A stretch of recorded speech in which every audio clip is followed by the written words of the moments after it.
Saya akan menjelaskan tentang industri halal di Indonesia. Indonesia memiliki jumlah muslim yang sangat besar, sekitar 231 juta jiwa atau sekitar 85% dari total penduduk. Karena itu, peminatan terhadap produk halal juga sangat tinggi. Bahkan pengeluaran masyarakat muslim di Indonesia untuk produk halal mencapai sekitar 218,8 miliar dolar pada tahun 2017. Hal ini menunjukkan bahwa industri halal punya potensi ekonomi yang besar karena meningkatkan perekonomian menarik, investasi, dan membuka lapangan pekerjaan. Selanjutnya ada industri halal di era digital. Di era teknologi seperti sekarang, perilaku konsumen sudah banyak berubah, terutama dalam cara mereka berbelanja. Kalau dulu kebanyakan orang belanja langsung ke toko, sekarang kebanyakan yang banyak lewat platform seperti e-commerce. Karena itu, perilaku usaha harus memahami perilaku konsumen di era digital supaya bisa menyesuaikan strategi bisnis mereka. Selanjutnya, untuk memahami perilaku konsumen ada 3 komponen utama. Yang pertama ada kognitif, yaitu berkaitan dengan pengetahuan konsumen tentang suatu produk. Yang kedua ada afektif, yaitu berkaitan dengan perasaan konsumen, misalnya suka atau tidak suka terhadap produk. Yang ketiga ada konatif, yaitu niat atau tidaknya konsumen, misalnya keputusan untuk membeli produk. Jadi ketiga hal ini mempengaruhi bagaimana konsumen mengambil keputusan pembelian. Yang selanjutnya penerapan dan contoh kasus. Dalam pemasaran, teori ini sering digunakan melalui strategi seperti iklan menarik, promo, diskon, atau desain produk yang bagus.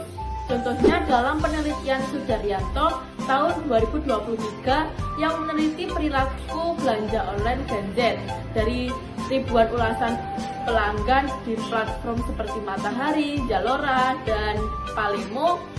Hasilnya menunjukkan bahwa kualitas produk bisa meningkatkan loyalitas pelanggan dan promo sangat mempengaruhi keputusan konsumen. Terima kasih. Di sini saya akan menjelaskan tentang teknologi acceptance.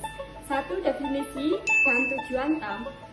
TAM adalah kerangka kerja yang menjelaskan faktor-faktor yang mempengaruhi seorang dalam menerima dan menggunakan teknologi.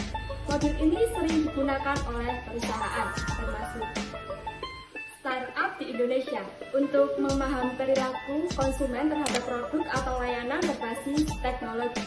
Yang kedua adalah faktor utama TAM. Dalam TAM terdapat 2 variabel utama yang menentukan penerimaan teknologi. Yang pertama adalah perceived ease of use, yaitu persepsi bahwa teknologi tersebut mudah digunakan dan tidak membutuhkan banyak usaha. Kedua adalah perceived usefulness, yaitu sejauh mana pengguna percaya bahwa teknologi tersebut dapat meningkatkan kinerja atau membantu aktivitas mereka. Faktor ini kemudian mempengaruhi behavioral attention, yaitu minat seseorang untuk menggunakan teknologi tersebut. Saya di sini akan menjelaskan apa yang dimaksud dengan TRA. Kepanjangan dari TRA adalah Theory of Reaction Action, yang dimana teori ini menjelaskan bahwa seorang perilaku akan dipengaruhi oleh niatnya melakukan sesuatu tindakan, yang dimana orang akan berpikir sebelum melakukan tindakan tersebut. Nah, di sini pembagiannya ada 3. Yang pertama ada sikap terhadap perilaku, yang dimana ini pandangan seorang akan berbeda-beda. Pandangan ini bisa disebut sebagai sikap terhadap perilaku, di mana kalau dia menganggap kalau tindakan ini baik atau buruknya tindakan. Nah, yang kedua ada norma subjek. Ini berkaitan dengan pengaruh dari orang di sekitar seperti lingkungan, masyarakat, atau teman sehari-hari. Misal bisa keluarga atau masyarakat. Nah, yang ketiga ada niat untuk berperilaku.